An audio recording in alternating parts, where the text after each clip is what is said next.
Hello friends, मेरा नाम है आकाश मौर्य और मैं 12th क्लास का स्टूडेंट हूँ। मैं आज आपको इस वीडियो में ऑटोमोटिव से रिलेटेड एक टॉपिक के बारे में बताने वाला हूँ। दोस्तों, मैं आज आपको इस वीडियो में क्लच के बारे में बताऊँगा कि क्लच वर्क कैसे करता है, मतलब हाउ टू वर्क क्लच। तो चलिए दोस्तों, वीडियो को स्टार्ट करते हैं। Internal combustion engine, petrol engine और डीजल इंजन को स्टार्ट करने से पहले यह ज़रूरी है कि उस पर से लोड हटा दिया जाए। इसके अलावा अगर पावर इंजन से सीधे पहिए तक चली जाए तो हो सकता है कि इंजन लोड ना ले पाए और बंद हो जाए। दूसरी ओर अगर इंजन पर्याप्त पावर पैदा करता है तो गाड़ी अचानक से चल पड़ेगी, जिससे लोगों को प्रॉब्लम या नुकसान भी पहुंच सकता है। इसीलिए यह ज़रूरी है कि इंजन को पहिए से धीरे से जोड़ा जाए।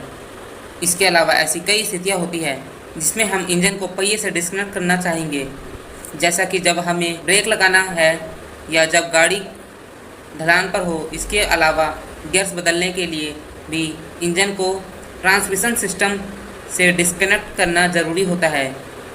क्लच एक ऐसा मैकेनिज़्म है जो ज़रूरत पड़ने पर इंजन को ट्रांसमिशन से कनेक्ट या डिस्कनेक्ट कर सकता है। इस वीडियो में हम देखेंगे कि गाड़ी में क्लच पैडल दबाने पर कैसी एक क्लच इंजन को ट्रांसमिशन सिस्टम से कनेक्ट या डिस्कनेक्ट कर देता है। जैसा कि हम जानते हैं कि पावर गाड़ी के इंजन में बनती है, जिसके कारण क्रैंकशाफ्ट घूमता है और क्रैंकशाफ्ट से पावर क्लच के माध्यम से गियर बॉक्स को ट्रांसमिट होती है। इसके बाद यह पावर प्रोपेलर शाफ्ट से होते हुए पहियों तक पहुंचती है। क्लच फ्लाईव्हील और गियर बॉक्स के बीच लगा होता है और जब भी क्लच पैडल दबाया जाता है या इंजन को गियर बॉक्स से डिस्कनेक्ट कर देता है और इसीलिए पावर गियर बॉक्स तक नहीं पहुंचती है। अब गियर बॉक्स आसानी से बदले जा सकते हैं क्योंकि इस अवस्था में गियर बॉक्स फ्रीली घूम रहे होते हैं और गियर बॉक्स में कोई फोर्स नहीं लग रहा होता है। क्लच में एक फ्लाईव्हील होता है जो सीधे क्रैंकशाफ्ट पर लगा होता है और इसलिए जब इंजन चल रहा होगा तब फ्लाईव्हील भी घूमेगा। इसके बाद एक क्लच प्लेट होती है जो कि स्टील से बनी होती है और इसके दोनों तरफ फ्रैक्शन मटेरियल लगा होता है। क्लच प्लेट एक स्प्रिंग शाफ्ट पर लगी होती है और यह शाफ्ट पर मूव कर सकती है। यह शाफ्ट गियर बॉक्स का इनपुट शाफ्ट होता है। जब तक क्लच को डिसंगेज नहीं कर दिया जाता, यह गियर बॉक्स को पावर ट्रांसमिट करता रहता है। मान लीजिए इंजन चल रहा है और इसीलिए फ्लाईव्हील भी घूम रहा है।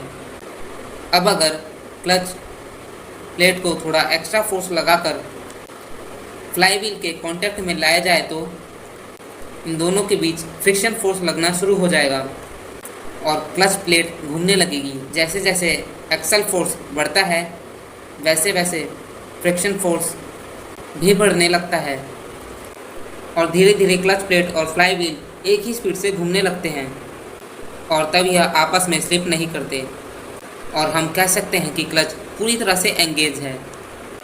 क्लच के एंगेज के लिए यह एक्सल फोर्स प्रेशर प्लेट द्वारा लगाया जाता है। प्रेशर प्लेट को स्ट्रैप प्लेट की मदद से लचीले ढंग से क्लच कवर द्वारा सपोर्ट किया जाता है। प्रेशर प्लेट पीछे की तरफ से रिट्रैक्टर क्लिप की मदद से डायफ्राम स्प्रिंग के बाहरी किनारों से जुड़ी होती है। डायफ्राम स्प्रिंग एक डिस्क शेप का स्प्रिंग होता है जिसके बीच एक छेद होता है और रेडियल डायरेक्शन में स्लॉट्स बने होते हैं। डायफ्राम स्प्रिंग का मोशन इसके दोनों तरफ लगे दो वायर रिंग्स के द्वारा फिक्स किया जाता है। यह वॉचर रिंग इस स्प्रिंग के बाहरी किनारों पर थोड़ी ही दूरी पर लगे होते हैं और एक फलक्रम की तरह काम करते हैं। इसलिए जब स्प्रिंग के सेंटर में एक्सल फोर्स लगाया जाता है तो इसके बाहरी किनारे विपरीत दिशा में चले जाते हैं और जब फोर्स हटा दिया जाता है तो स्प्रिंग पहले वाली स्थिति में वापस आ जाता है।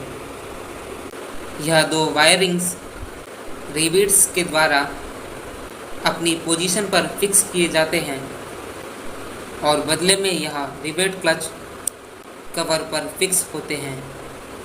क्योंकि प्रेशर प्लेट डायफ्राम स्प्रिंग से जुड़ी हुई है, यह स्प्रिंग के बाहरी किनारों के साथ मूव करता है। इस pressure plate diaphragm spring cover की असेंबली को प्रेशर प्लेट असेंबली कहते हैं और यह फ्लाईव्हील के द्वारा बोल्ट से जुड़ी हुई होती है। इसीलिए फ्लाईव्हील और प्रेशर प्लेट असेंबली एक यूनिट की तरह काम करती है और एक ही स्पीड से घूमते हैं। फ्री कंडीशन में डायफ्राम स्प्रिंग कोन शेप का होता है, लेकिन जब कवर को फ्लाईव्हील से जोड़ा जाता है तब यह लगभग फ्लैग शेप में आ जाता है और यह प्रेशर प्लेट पर स्प्रिंग फोर्स लगाने लगता है।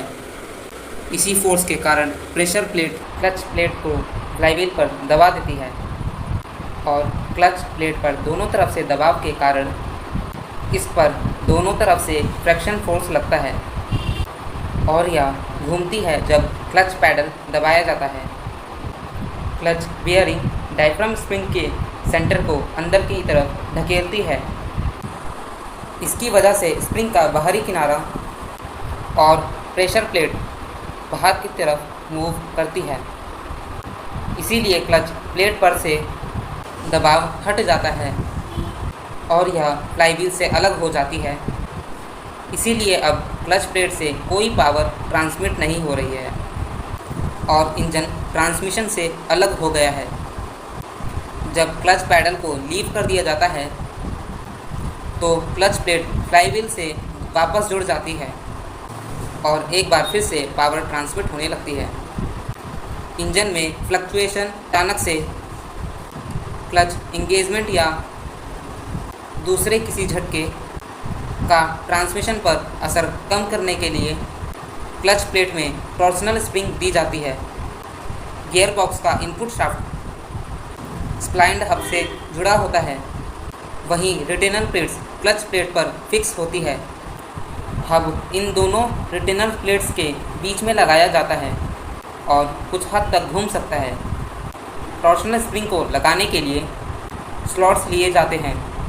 इस प्रकार जब क्लच इंगेज होता है तो क्लच प्लेट के घूमने के कारण पहले स्प्रिंग हब कंप्रेस होती है और फिर यह हब पर फोर्स लगाने लगती है, जिसके कारण हब घूमता है और इस प्रकार पावर स्मूथली गियर बॉक्स को ट्रांसफ़र हो जाती है।